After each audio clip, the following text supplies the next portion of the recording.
Yeah, you're right though with that puzzle box, because you can't with it you can solve a Rubik's cube because it has colors that correspond to each other, and you line up the colors and you've solved it. Right. But first of all, the puzzle, the what do they call that? I even forgot the name of the damn puzzle. I forget too. Yeah. It doesn't even give you a chance to solve it. It starts solving itself and moving around. It's like, wait a second, I was onto something. God damn it! Yeah, it's like it has one of those giant Staples easy buttons on the side of it. You just hit it, and right? It moves around, and there. Here you go, pleasure demons.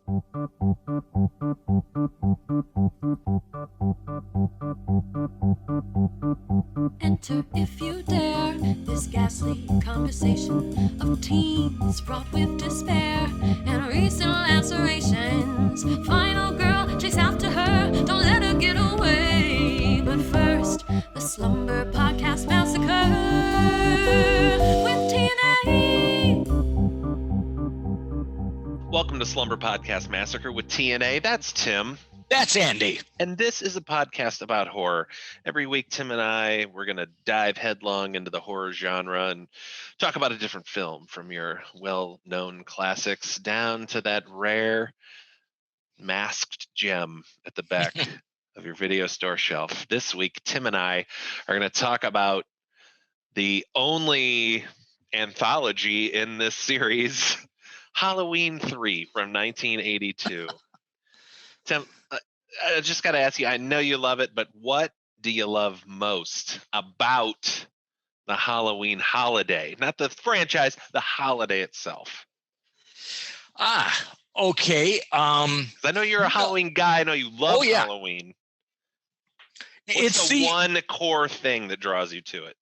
It's the excitement in the air, which sounds like kind of like an intangible concept, but there is from the moment that you're a kid and you're going out and you're doing your trick-or-treating with your parents or with your friends, it's the anticipation that builds up, starting with, you've got the costume that you wanted, hopefully, you're putting it on, it's getting dark outside, especially since this holiday starts, you start interacting in this holiday at a really young age.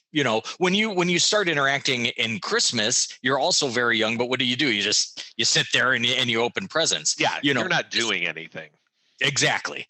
But with Halloween, you're picking a costume, you're putting it on, it's getting dark outside, you're staying up late, you're walking around, you're seeing what the inside of your weird neighbor's house looks like. And like, oh, that's what my neighbor's house smells like. Like I never knew that before. So there's a newness, there's a mystery, there's an excitement. And if you're lucky, there's a couple people on your block that really do it up. Like I remember there used to be this guy when I was a kid, and he would tie a rope around his neck and then have about like maybe 6 or 8 feet and tie the rest to a tree. And he would just bury himself under like a pile of leaves. And then he'd just like leap out at kids and like he was a wild animal. And like, he was just like tied to this tree and he was clawing at you and stuff. That's awesome. And you were fucking terrified. And it was great. And it's just, as I got a little bit older, but still a young kid, the town that we grew up in, of all families in the city, it's of course the family that owns one of the funeral parlors in town. Actually has the creepiest looking house in town. Oh, wait, is that one of the funeral house homes? The Bartholomew's. Oh, right. Yes. The Bartholomew's. Dude, I never put those two names together. Yeah, the family that owned the funeral parlor actually would let you come into their home, and they had like somebody on a microphone like that you couldn't see that was, all kinds of creepy talking. And they had like a little mini haunted house in their house. They were already these creepy funeral people. And then you're now like stepping foot into their house. And they even had that black wrought iron gate out in front of their house. This is the house, right? With like the castle kind of turret looking. Yeah. Yes. Yeah, and it was And scary. I feel like because yes, I remember that when we were kids, and now like that whole street, it's the rich people downtown street, and it's all these huge houses, and now a lot of them go all out. Like there was a era, I feel like it's wavered a little now, but there was a good chunk early 2000s, late 90s where it seemed every house on that street was trying to outcompete for the Right. most like outlandish house to trick or treat at. But what's such a shame though is that the funeral parlor family moved out of that house. They sold it, and when they were in there, it was like painted this really dark gray, which was not at all popular at the time. But it was this dark gray, and it didn't look, the house didn't look dingy, like but a it looked steely blue gray kind of color. Right. Yeah. And then the people bought it and they painted it like a light beige. And I wanted to walk up to their fucking porch and be like, what the fuck are you doing? Like this, this is the scariest thing that's ever happened at this house. You're like killing my childhood here, you motherfuckers. Oh my God. Yeah. I mean, and the thing is, I mean, truthfully, it's a very adorable house with this light beige color that they slapped on it, but it's not fucking haunted. Not haunted anymore. Oh, apparently that's all you have to do to get rid of a haunted house. Just paint it beige. It's fine. Right. And everything's cleansed by beige. Well, that's a good answer, Tim. Well, I'm glad, because my other question was, how many days until Halloween? Well, if you didn't know, this movie sets out to tell you and remind you over and over. Yes. So this is Halloween 3 from 1982. It was written and directed by Tommy Lee Wallace, and it stars Tom Atkins, Stacey Nelkin, and Dan O'Herlihy. They had a budget of about $2.5 million, pulled in 14, even though people say this is a bomb. It still made 5 times its budget, so that's not. Yeah, I'll take it. Yeah. So yeah, and it's the first and only in the Halloween franchise that is not Michael Myers. And here's something I'm confused about, because I always thought Halloween was always meant to be an anthology where it was different every year, and just the second time they were like, well, Michael Myers is very popular, let's just do that again, and then went to the anthology. But everything I looked up when looking up this film seemed like it was after 2 they were like, well, let's just start doing an anthology. Right. I'm confused on when the anthology was thought of. It's a tough question because I think that there is some conflicting information out there, and some of that conflicting information might even be coming from the same sources. Exactly. Because it's John Carpenter and Deborah Hill might change their mind on when they decided certain things at certain times. But I'm given to understand, I do not believe that when Halloween was first put together, that it was meant to be an anthology. What it was meant to be was honoring a very simple request, which was, we want a horror movie about a babysitter. That was the origin of Halloween. We want a horror movie about a babysitter, and then the idea of Halloween and filming it on or setting it on Halloween just kind of rolled into that. So there was no way that they started out from the very get-go with an anthology. I think what happened is that the movie became a hit, and that there was some discussion of, hey, what if we told a different story every time we went along? Yeah, just centered around Halloween. Right, exactly. And then, but it was like is often the case, the folks with the money that stepped in and said, no, you guys made at that time, the most successful, because it is considered to be an independent film, even though, I mean, it was distributed by actual production houses. I do believe that wasn't Halloween considered an independent film? I believe it was. Probably. Yeah, because it was. I think for the longest time, it was considered the most successful independent film of all time monetarily. So when you've got that, and then you've got people that are kind of their money is riding on the sequel, they're going to say, no, give us more of the same. We want the second one to be exactly like the first one. And they pushed Mike Myers. Now, this is where I think the anthology thing starts to creep in, because John Carpenter himself has admitted that when he sat down to write part 2, that he literally had no idea what to do. Like Right. he felt like that story was just done. And that's when he started throwing in shit like Michael Myers being related to Laurie Strode and them being brother and sister and all that stuff. Cause he was just trying to add another dimension to a story that he felt was finished. Right. So I think that if I had to guess, I think that the anthology idea was coming along after preparations had already been made for the second film, but the train had already left the station. So it begs the question, is it ever too late to start a good idea? And the answer to that apparently is yes. like I'd love to say that you could crank out 2 movies. Maybe the second one is done too quickly and without enough thought. But I just don't think without something like the internet, like if you had the internet back then, maybe you could come out with some sort of announcement that, like, you know, if you enjoyed the first 2 installments of this, you're going to love, you know, as we take the story in a new direction in a new town. But you can't really hit the public with that much publicity. Oh yeah, our advancements in focused advertising has probably the greatest advancement man has made is focused advertising over the last 2 decades. Right. But yeah, because they tried to make it clear Michael Myers was not in this movie, and of course everyone showed up and was like, "Where the fuck is Michael Myers?" Right. And that's when I was excited that we were going to cover this movie, because shockingly, I had never seen this. But I shouldn't say shockingly.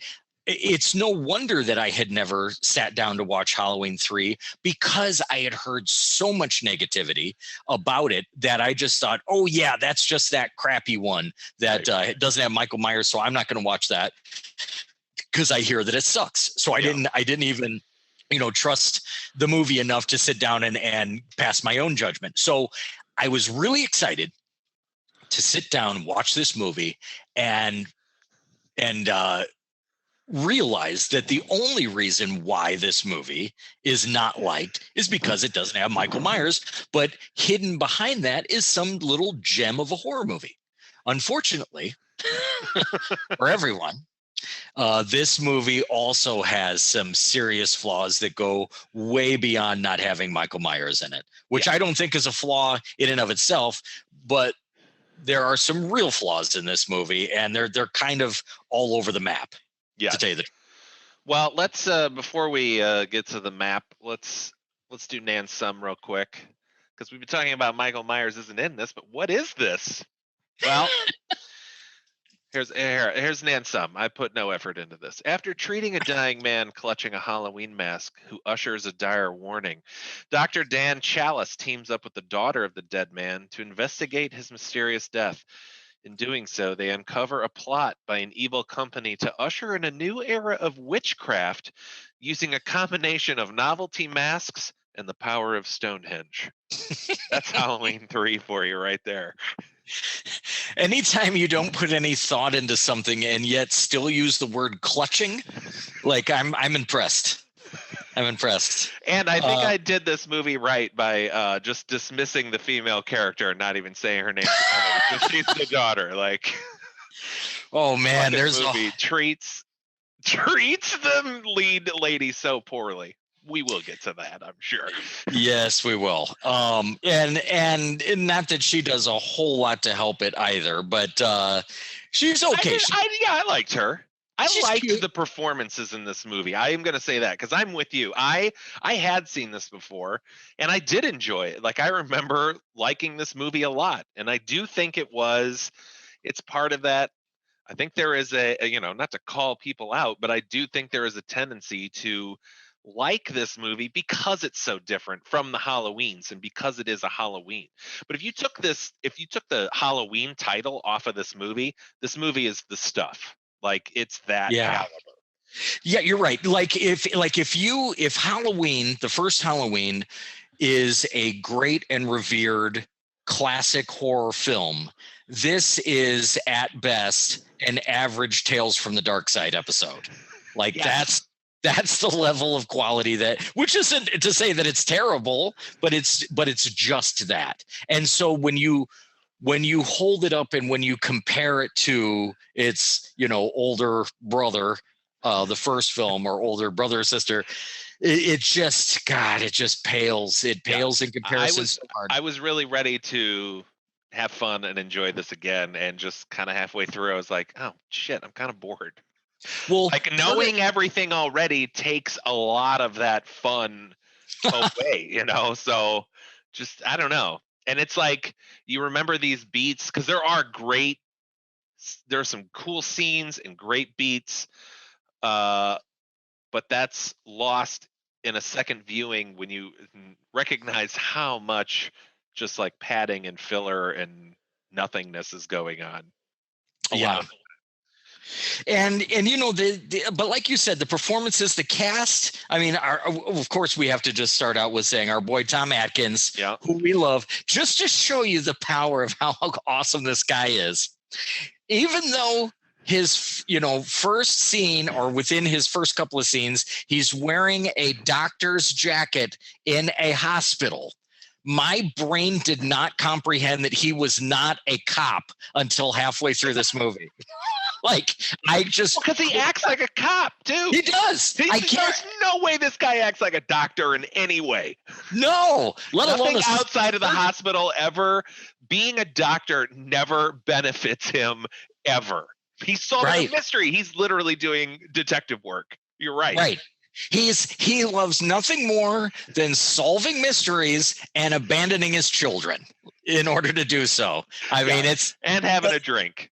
Yeah, right. Yeah, and that's a drunk doctor. That's always what you want. Right. Drunk cops I can handle. Drunk doctors, no. Yeah, because there's like scenes where he's like just coming back from the liquor store and it's like 10:30 in the morning. It's like, didn't you just get some booze last night? Like, what's going on here? Even his ex-wife, in the beginning we see his ex-wife, and she even is like, drinking and a doctor, that's a good combo. I'm like, I see why you guys divorced. As dour as this lady looks, she puts up with no bullshit. And you know what? They picked the quintessential, and I don't mean like any disrespect by saying this, but if you're trying to cast a quote unquote bitchy ex-wife, there's nobody better than Annie from the original Halloween. Yep. And because she's that actress, Nancy Keys, I'm not saying she's a terrible actress, but she's really good at being just naturally annoying as a human being. And she makes good on that here. Wasn't she Nancy Wallace then? Was she married to the director? Well, she actually, I thought she was married to the director. But to Tommy? Yeah. Well, no, her married, or her stage name, sometimes she goes by Nancy Loomis, actually, which is even more confusing. It's even more confusing. Did she have that name before Halloween? I don't think so. I think it's just a nice little, it's kind of desperate, isn't it? But here's a problem though. Okay, so Tom Atkins, and you and I have expressed our love for this guy before. I'm watching this movie, and all I want is for this character to be, you can make him whoever you want him to be, or put him in whatever set of circumstances, but I want him to be the same guy from Night of the Creeps. Like, just give me that guy in everything Tom Atkins does, because he's so good at it. But the thing is, I don't want to say that he's just a one note. Like, he genuinely is a great actor. Like, I agree. Even with the smallest things, like if you just need a guy who's got kind of like a rough, tough exterior, and you just need a faraway glance while he's like preoccupied with his thoughts, like it doesn't get any better than Tom Atkins. Like, the guy's great. You can tell he's definitely committing to this. And a lot of the work I know him from is schlocky, Creep Show, Night of the Creeps, Halloween 3. But he fucking sells it every time. There's nothing wrong with giving a great performance in a not so great, piece of work. Right. But the problem is with this, God, like they didn't do him any favors in the script. Like, why in the world? Like, okay, that's fine if you want to make him divorced. And it's fine if you want to make his character have children. So it gives him some vested interest, some personal interest in trying to solve this mystery because he knows that his kids own these, ultimately doomed Halloween masks. Yeah. Okay. So that's fine. But why in the world does that mean that you have to make him like so absentee as a father? Like they're trying their damnedest to make this guy unlikable in the beginning because, and it's unnecessary. Like, why can't you just say he's divorced and it's like the week that his ex-wife has the kids? Yeah. Like, why can't you just do that? Well, do you think they were trying to make him unlikable, or do you think this is the way he kind of came across? Because I felt like they didn't, like they needed a character who wasn't attached, but he also needed some stakes in the story. So it like works for that, but yeah, at the same time, it's just like, this guy is not a likable guy, Right. He still has stakes in his kids getting injured, but I can't drag my wife and family. I have to be able to be gone for a week. Right. And the thing is, I guess in my mind, it was because we see in scene after scene after scene, his ex-wife yelling at him over the phone, like the kids don't even remember your name or what you look like. And him like constantly breaking these dates that he's supposed to go and pick up his kids. It's just unnecessary. Like, why can't you just say they're divorced and, maybe he doesn't have custody of his kids or something like that. He does bring them those terrible masks, so maybe they were trying to, because obviously the hottest thing in the world are these 3 Halloween masks, and he's like, here's a plastic Easter bunny mask. Right, which actually I went as one year for Halloween. Did you? Yeah. Easter bunny? Or just bunny? Well, as Bugs Bunny. Oh, okay. So a bunny nonetheless. Hey, bunny, yeah. Yeah. Interesting side note. I was about 4 years old, maybe 3 years old when is Bugs Bunny. And we made a stop before trick-or-treating over at my grandma's house. And she had a bunch of bananas there. And I apparently had just discovered bananas and proceeded to eat like 5 of them and then literally shit my costume.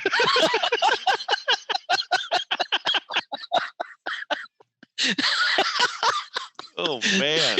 Yeah. But were you at least doing the "and what's up, Doc" bit with the bananas the whole time? Yeah, right. With like a really like strained like facial, like not that you could see it behind the mask, but yeah, a lot of like the most intense "what's up, Doc" ever. Catman Crothers level. Yeah, exactly. What's up, Doc? Oh, that's awesome. Okay. Anyway, let's stop talking about a great movie. Let's get back to Halloween 3. Yeah. So they, they don't set this guy up as being terribly likable, but thankfully, because it's Tom Atkins, you do like him because he's fun to watch. Yeah. But then they keep it right up by throwing him into this weird ass 10-second like courtship of a romance where he is, and I mean, I just decided to go with it, but for those that aren't familiar with the movie, just cutting it to the chase here, there is a man who, as you mentioned in the intro, there's a man that ends up at the hospital that Tom Atkins is a surgeon at, and he's clutching the mask and he's saying they're going to kill us all. And that's our cold open. He's being like hunted down by these suits, just some plain guys in suits. Right. And we have no idea what's going on or who this guy is. And as it turns out, he's killed in the hospital, and his, young daughter, comes to identify the body. And then suddenly we get this weird ass relationship between her and one of the surgeons at the hospital. It would have made more sense if Tom Atkins' character had been a cop and he was like the detective assigned to the case. Like, that makes sense. Yeah. Yeah. but not Literally like no reason to make him a doctor. Zero. right. Unless he just said, I don't want to be a cop again for like the 50th time, or I don't know what it And was. he's obviously like, everyone knows he's a fucking drunk. Everyone knows he's a drunk doctor because they meet briefly, I think, at the hospital, or she sees him or whatever. And so then he's at a bar drinking, and then she shows up and she's like, because she had to identify her dad's body in his hospital bed. Right. Essentially. But she comes to find him. She's like, "Oh, they said you'd probably be. The nurses says you would probably be here. Like, he's always there if he's Yeah. working. Like, no doubt he's down at Rusty's knocking off a fifth of whiskey." Right. And it's like But it just- seems like an innocuous team up at first, and it gets. See, you went with it. Whoa, this was harder for me to watch than the severed head going down on that lady in Reanimator. Like, just because they're trying to make a front. They're going to investigate this company, and so they're acting like husband and wife. And so when they're in the hotel room, he's like, "Well, I could go like just sleep in the car. It's probably might be more comfortable than the floor." It's just out of nowhere. Like, they have not. I don't feel like they've flirted at all or anything. There's been no chemistry, and she just turns to him with fuck me eyes and is like, "Where do you want to sleep?" And I was like, "Oh no, I forgot. No." And then just fucking gross. it's like, well, I blame maybe my just buying into that. I blame Pornhub, because that's all you need natural, for yeah. You get to a hotel, oops, there's only one bed, and then things generally take off pretty Naturally, quickly. yes, naturally. Right. but yeah, it could and he's feel like, "Well, that's a really stupid question, Mrs. Grimshaw." Like, it's Right. the worst lead into "I'm gonna kiss you." Like, your questions suck. Come here. Right. Yeah. You're stupid. And he's just like, "Look, I mean, no offense to Tom Atkins, but I mean, the guy's got some gnarly acne scars to begin with. yeah, Makes him look rugged as a cop, but as just a random doctor that and yeah, I was gonna say some young woman, he's already had sex with her and then is like, "How old are you?" right. Let's Yeah. start with that. You start with that and then Right. proceed. Because let's just for a visual for our listeners out there, we're given to understand that this Dr. Tom Atkins character is probably what, in his 40s, should we Late say? 40s. He looks late 40s. Yeah, and then Look. and we would call her like what, mid late 20s. Well, here, I looked it up. When he filmed this movie, he was, I think, 56. Really? Yes. Oh, he looked think. pretty good for 56, I guess. Yeah. You think he did? Well, Well, either I way, mean- she's like 23. She's literally like half his Whoa. age. Yeah. it's Wow. gross. Yeah. I could be a little off on my numbers there, but I do remember looking it up because my daughter and I were flipping out. And when I looked it up, I'm like, "Oh, it's even like worse than I thought." Well, good for Tom, because she is cute. And She didn't seem to mind. I saw some interviews with Stacey Nelkin, and she was like, "He is an absolute pleasure to work with. He makes you feel comfortable. He's a giving actor." So, it's 1982. That shit flew pretty easily. No one batted an eye. So for the time, I get it. And Yeah. everyone it didn't seem eeky. It looks eeky now, but well, and it if was all on the level, which is good. And if anyone's out there has ever done any community theater, it wouldn't be the first time that, somebody 30 years older than somebody else has been paired together on stage. I mean, it happens. Yeah. Yeah. Usually pretty restricted though in community Yeah, theater true. there. Fair. That's true.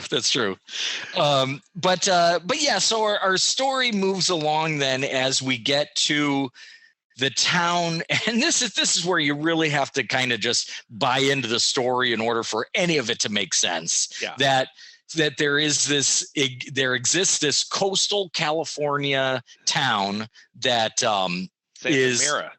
yes, that is named after the original Invasion of the Body Snatchers, because that was kind of what they were going for. That was the first half of this movie, was to seem Body Snatcher-ish, and it kind of is, but it's robots.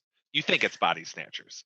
Yeah, and we'll get to that robot thing robots are later weird. because there's one aspect of that it just makes no sense. But they get to this town and they do a good job of creating the sort of like sleepy, creepy town where if you come from the outside, everybody's staring at you. So they do create a nice sense of that weird sort of like expansive scope, but yet everything feels sort of controlled. like, yeah, there's that surveillance camera they always show, so someone's always keeping an eye on you. Back in the day where we were like, whoa, surveillance. No, you're right. I was thinking that when they showed that camera, like there's still a part of me that like lives in the early 80s where it's like, ooh, like high tech. Like look at that. There's a camera up on a pole up there. Wow. They might know what that guy's doing. I bet they build robots too. Yeah.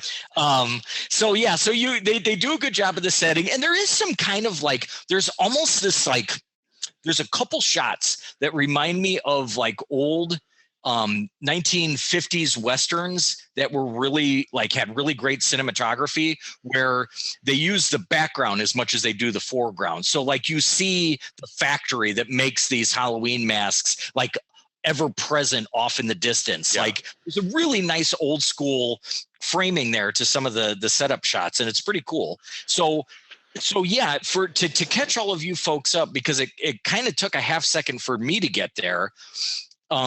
Because the daughter has done some detective work on her own, she has linked the last place that her father would be seen or known as being alive, being back at this town where they make picking up an order. He's picking up an order of masks because he owns a shop that sells novelties. So he's, for some reason, apparently back you actually went to the factory that made your Halloween mask, which is a little weird. But this is a weird issue I had because they are apparently dominating the fucking market, right, with these masks. Yet at the same time, you got to go to the factory, pick them up.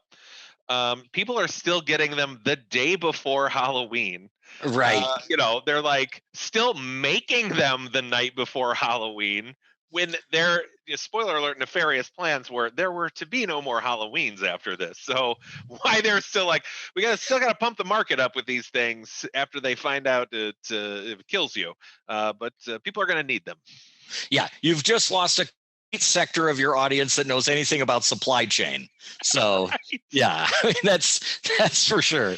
And but it does get a little interesting in that when they get to this company town that is sort of completely apparently under the control of the owner of this company, that we get the introduction of there being an Irish motif to this town and its people, and a little, I wouldn't say it's culture, but certainly this sort of like oasis of Irishness, just smack dab out in the middle of coastal California. But yeah, it's almost like a little Mormon Salt Lake City where it's just like just Irish people are there. That's it. Like right, because it's all controlled by. We said that the owner of the company, but Connell Cochran, let's give him, played by Dan O'Hurley, who was my favorite performance in this movie. He fucking is having a blast. He is, and what's really great is that even with his name, like I don't know this for sure, but I was like, boy, that's kind of an interesting choice for a character name. Like it sounds Irish, but I was like, where did they get that? And I couldn't really find anything like that actually came right out and said where his character's name came from. But I think it's from an old Irish idol named Crom Cruach, which is kind of like a mythological character, a god that had to be sacrificed to in order to appease. So it's double C. Yeah, double C's in that name, Crom Cruach, and so they went with Connell Cochran, which maybe there's a connection there. Yeah. But yeah, he's great in it, and I'll tell you what's really interesting. He's got a really interesting choice of accent. Because it doesn't sound Irish. It doesn't sound overly Irish, and that's because when you typically hear Irish accents in film or when somebody's imitating one, it might be something more common like Dublin. But what he's doing is a Cork accent, and Cork, and it's not even really a great Cork accent, which I'm sure he can do like a full on Cork accent because the actor he's from Ireland. I mean, he's literally, he's not just of Irish extraction, like he's from Ireland. Yeah. And I think he's from is there County Wexford? Is that it? Right? Yeah, I think that's where he's from. But anyway, he's I've doing heard a Cork, Wexford before, so. yeah, so he's doing a Cork accent. Now, Cork is a really specific accent because that's way down south in Ireland. So that's the one that's really sing-songy, and it's up and down. And oh, how are you doing today? Da, da, da, da. And it's very lilty and up and down, and it's kind of like that, like oh, me Lucky Charms, the sort of like Right. stereotypical like leprechaun accent. But they actually do it down there, and they're like really emphatic with their words, and they speak really fast, and they're really expressive. But what I think is interesting is that he does a very muted one, except there's that one monologue where he finally explains the origins of why he's doing what he's doing. And you can feel his accent thicken a little bit as he's telling that. Like, you have to listen close, but it's a really, like you said, it's a fantastic performance. And, you know, the guy does a really good job. Evil, nice guy. Yeah. So well. Yeah. Charming, but evil. Yeah. There are a couple scenes where he goes from, you know, there's a part where Ellie sees her dad's car there, and a bunch of guys like keep her from going into the barn where it is. And you've got there's this other Ancillor family that's shown up right in there, like at the factory at the same time they are. And he like turns to the salesman and he's like, company secrets, like, you get it, right? And then as he like turns back to her, like his face just melts into this fucking menace, but it barely moves. Like, right. It's so good. Yeah, no, he's great. So, and not only that, but if we're talking about just key little great performances in this, there is the character of Marge Gutman, who is one of the other characters that just happens to also show up in this town because she needs to pick up her supply of masks that she's ordered. Yeah. And at this motel, and like a bunch of new characters just all show up at once to this motel. Yes, and it's actually played by Tom Atkins' ex-wife. That's the actress who plays, and it's this really great little part that doesn't, I don't know, serve a whole lot of purpose other than to be ultimately killed. One of the first examples to the ultimate nefariousness of what's going on. She's our little teaser taste.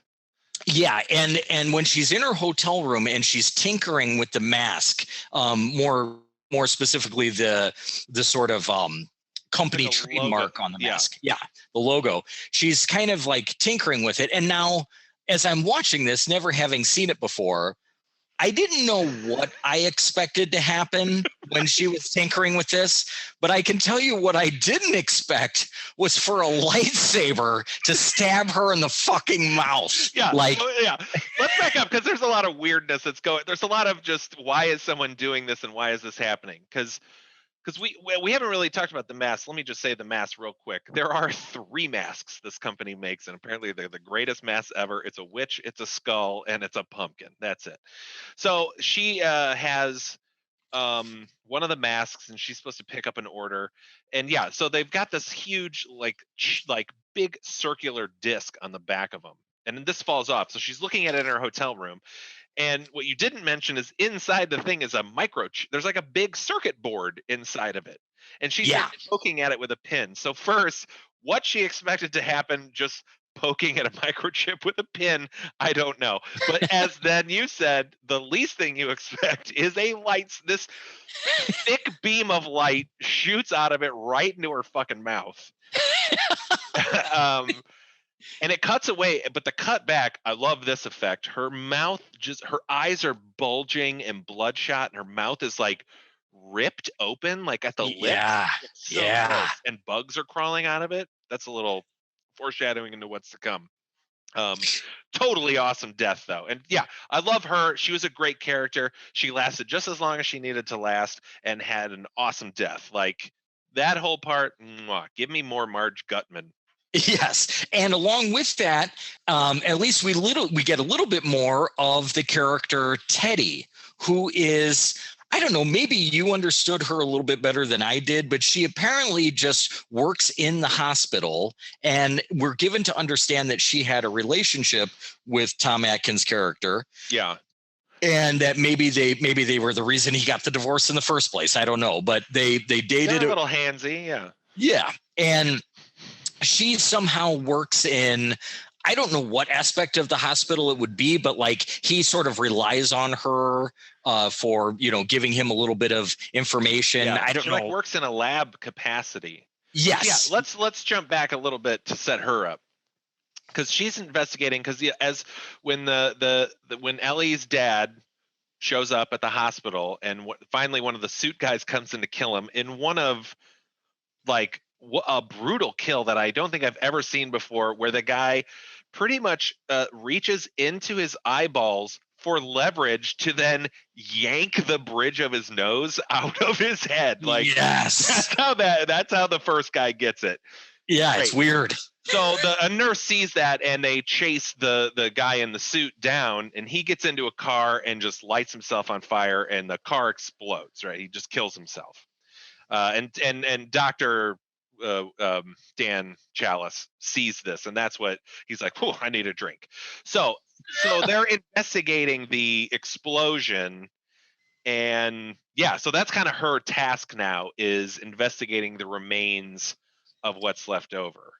And she discovers there are no bones. There were no teeth left over. Like, certainly an explosion that small wouldn't have vaporized all these things. She's just found a bunch of gears and wires and metal things. Like, there doesn't seem to be any organic matter left over, Tim.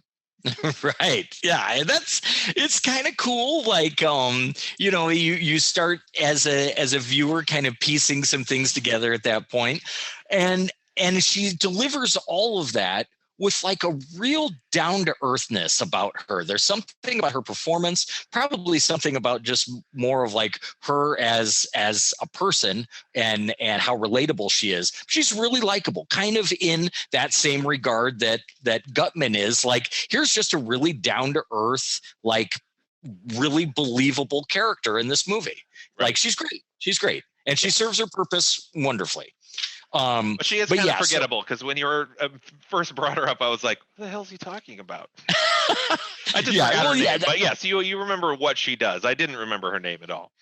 Right. But there's some nice interplay between her and Tom Atkins, and it's all very believable, and it's really good stuff. So so there are great performances throughout this, and some are a little bit more caricatured than others, but overall you've got good performances. What you don't have, and this is where this movie begins to falter, is that unfortunately, and this is kind of like the saddest part about it, because the script, so to speak, was written by Nigel Neal, who is one of Carpenter's favorite writers he's a British writer. Well, actually, he's not British. He's from the Isle of Man, but he's one of Carpenter's favorite writers from like old Hammer movies. And so he, it's like John Carpenter gets famous with Halloween. He gets to like pick one of his idols to like write one of the movies in his franchise. So I'm sure he was super stoked. But the problem is that Nigel Neal was really used to writing more along the lines of like science fiction type mystery stories. And so when Dino De Laurentiis, one of the producers, came along and read the script that Nigel Neal had written, he didn't care for it because he felt like it wasn't gory enough, it wasn't edgy enough. And so at that point, Nigel Neal just took his name out of the credits, like literally disowned himself from the movie, even though the majority of what he wrote stayed. But then it was handed over to the director, Tommy Lee Wallace, to kind of tweak it and finish it up. Now, here's the problem. The writing, there's nothing really terribly interesting about it. The ideas are great. There are some really, really interesting ideas that have to do with Irish mythology and the origins of Samhain, which is the traditional ancient Irish Halloween is probably the easiest way to say it. So all those ideas are cool, but the dialogue is kind of stiff, and the actors do their best to elevate it as much as they can, but they can only do so much. But on top of that, there's a lot. I had a real problem with how a lot of scenes were directed. It's either the director or the editor, because you got the impression that whoever was directing these scenes or editing these scenes had no acting experience. Because there just wasn't a lot of chemistry in the scenes, and sometimes shots would sort of linger, like two people would have a scene in a room, and then someone would leave that room, and the camera guy, you kind of picture the camera guy looking over at the director like, should I cut? Yeah, you say cut now. Yeah. Well, let's because you mentioned Samhain, and that's the overall plan, evil plan in this movie. Is they're a little pissed about the commercialization and the way like the Western world celebrates their very sacred holiday. So what they're going to do, a little retribution, kind of bring it back to the old times. So in classic, when you're dealing with ancient magics and thing like that, classic, we have to wait for a very specific technology to come out before we can administer it, or we figured out a way. But yeah, so they've stolen a piece of Stonehenge. So the plan now, as we've mentioned earlier with Marge, she kind of gets zapped by this thing.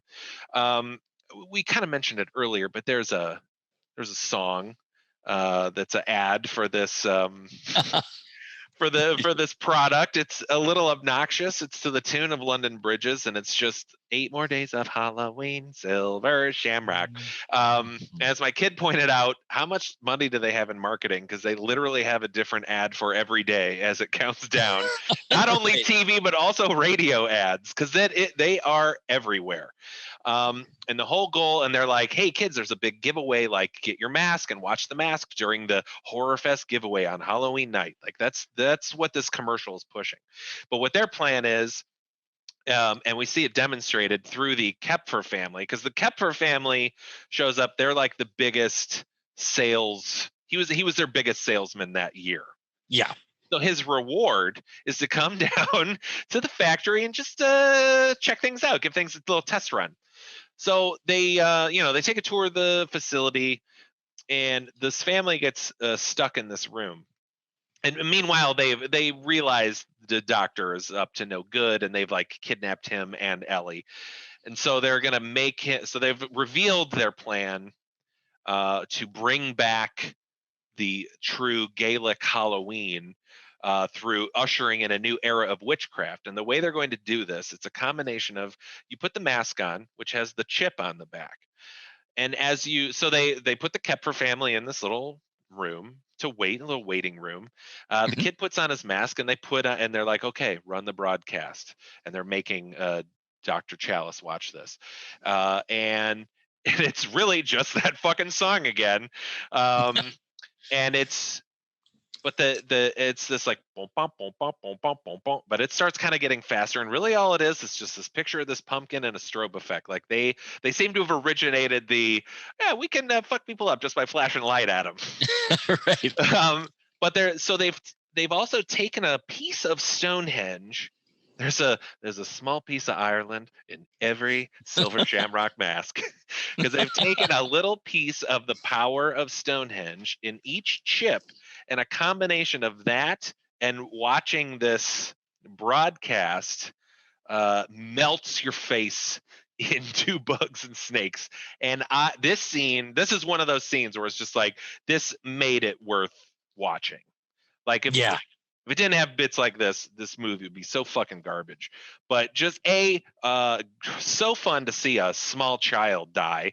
You don't get to see that very often anymore. No, it's almost taboo. I don't. Spoilers aside, great scene in Dr. Sleep. I know you saw Dr. Sleep. Talk about killing a kid. But you gotta get a Jacob Tremblay for that.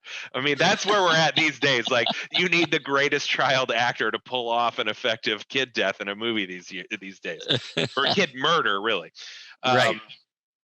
where that the murder then is not the focus of the movie, you know. But so this kid is just, he's like, the mask is kind of melting and he's like tearing at it. Apparently that was the only mask they had, and they were like, don't fuck this up, kid. Because once you tear at this mask, it's done. We don't have another one. So but the kid did a great job. He's just tearing at it and he collapses, and the parents are kind of oblivious, and then just a rattlesnake crawls out of this mask.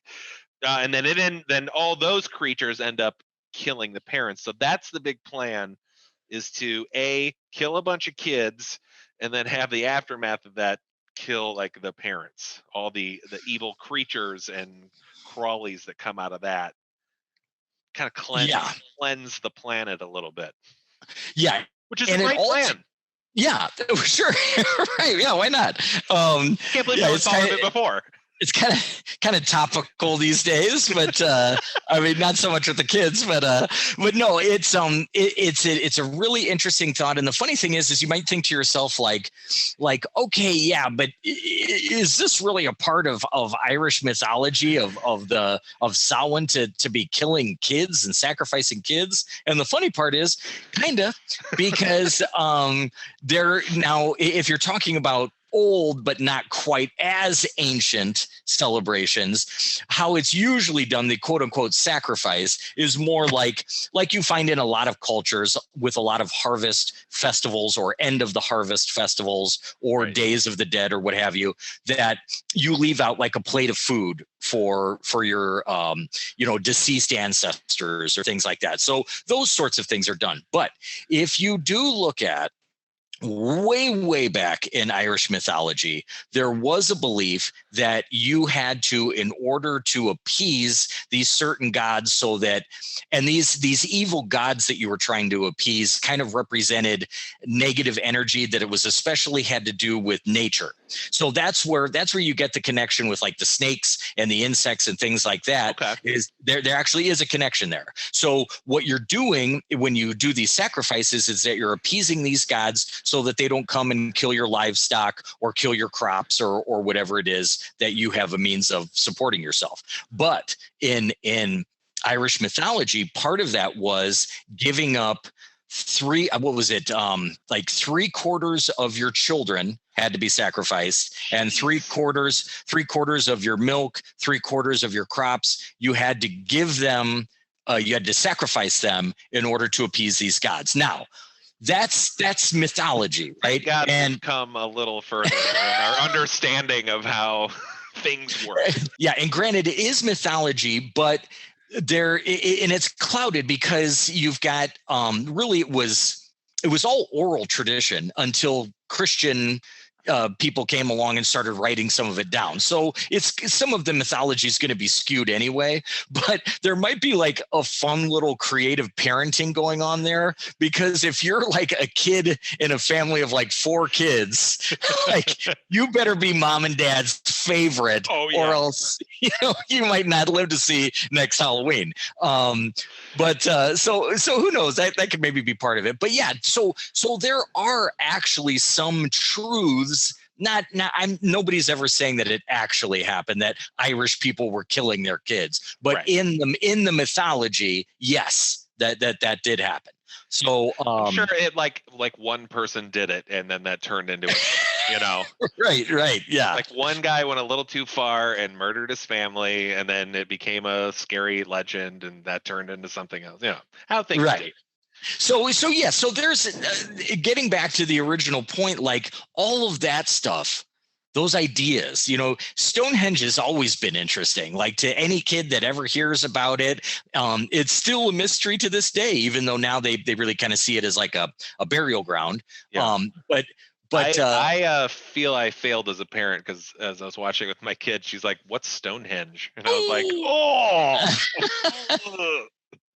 Yeah, and they're actually it is kind of interesting. Like one of the old theories is that the devil himself actually paid an Irish lady for the stones to be taken, and then like he brought them over to where Stonehenge, because forgive my ignorance, but Stonehenge is in England.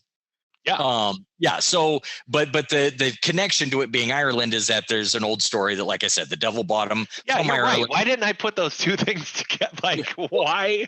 What Well, the fuck? Why does I guess Gaelic still? I mean, it probably was spread throughout that area. Right. More of a Gaelic thing than an Irish thing specifically. No, but you're right though. I mean, it's fair to question, like, why would an Irishman pick a British national monument, right? Yeah, to, like, give him his special powers? But no, it does have. They're in folklore. They say the stones came from Ireland.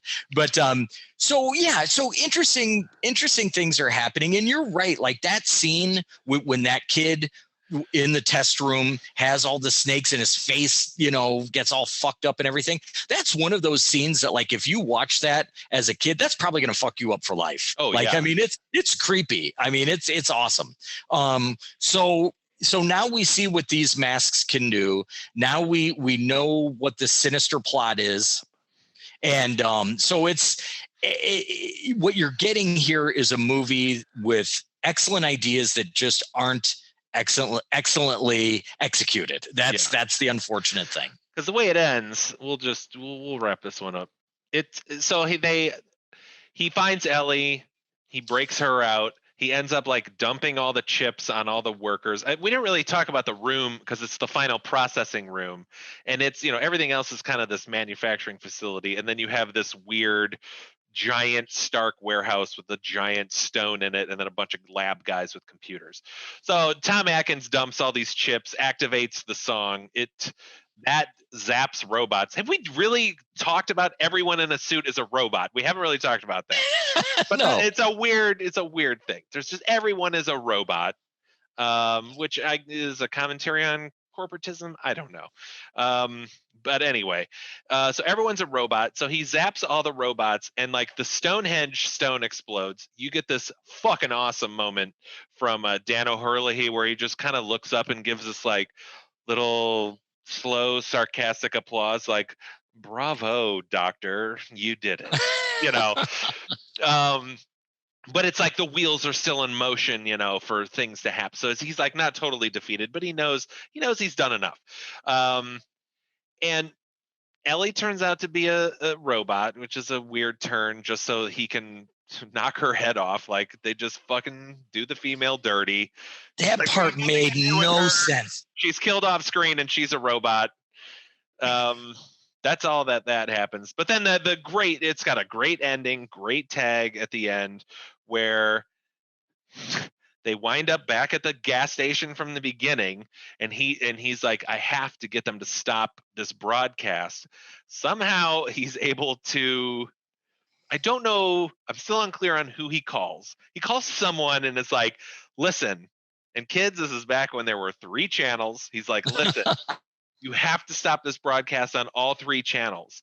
And he's in the gas station and he's watching the TV. Some kids show up to trick or treat at the gas station, which was weird. And the guy's ready. He's got a bowl of candy. Maybe that was a thing in the early 80s. My parents never took me to a gas station. There was one day where businesses like downtown, it was like a thing where you went trick or treating downtown. But yeah, not on Halloween night. So anyway, so he's yelling at whomever on the phone, you have to stop the broadcast, and they like stop it on 2 channels. Like you see we're sorry, there's an interruption in this broadcast, and you're like, oh, thank God. The kid just like reaches up and flips the channel over to the next station, and it's playing, and doctor is like, no, you have to stop it, and then that's how it ends, him yelling, stop it. You don't know if they did stop that last broadcast or if the plan came to fruition. I like to think it did. Tom Atkins says he likes to think they stopped the broadcast, but Tom, you're too much of a half full kind of guy. Yeah, I know. It's I'll tell you, it is when you've got Tom Atkins screaming into the phone, stop it. Like it's pretty effective because he screams it like 8 times. Like it's pretty like a pretty manic moment, and it's really great. It is interesting. You mentioned earlier about apparently they had enough money to create commercials, for every day of Halloween. Not only that, but apparently they had commercials for every time zone as well, because there are different time zones with different times that they would be showing this, Right. So there's that too. But yeah, a lot has to be set aside to enjoy this movie. And that just kind of brings me to my final question for you, in that if you go into this with if you can somehow go into watching this movie for the first time, not trying to compare it at all to the first one, like if you have you or I trying to set somebody up for the right way to watch this movie, can you even get to a point where you can really enjoy this movie, or is it just not quite good enough to ever get there, no matter how much it's prefaced? I mean, I it can be enjoyable if you don't associate it with Halloween, which they fucking do, because they show you clips like they're watching the original Halloween, so you're just reminded there is a way better Halloween out there. But if you don't associate it with Halloween and just kind of take it for what it is, like I do like the plan, like the evil plan. I like all that. I like the performances. I like some of the effects. It's just kind of slow to get there. A lot of the characters don't mesh, as you said. Yeah, that is a weird thing. Like the characters are good, but they don't collaborate very well. No. So I mean, yeah, like I'd give it a mild recommend, just because it's kind of wacky and you're not going to see anything else. There's no other movie like it for sure. Well, that's a good point. That's a strong point. Yeah, I mean, it's you can't say it's formulaic. I mean, it's definitely not that. But yeah, I think it's the stuff essentially. That's what I think. There are a lot of similarities there. It definitely has that feel, and so I wouldn't rush out to see it. But yeah, just as like some minor amusement, and go ahead and give it a spin. Yeah.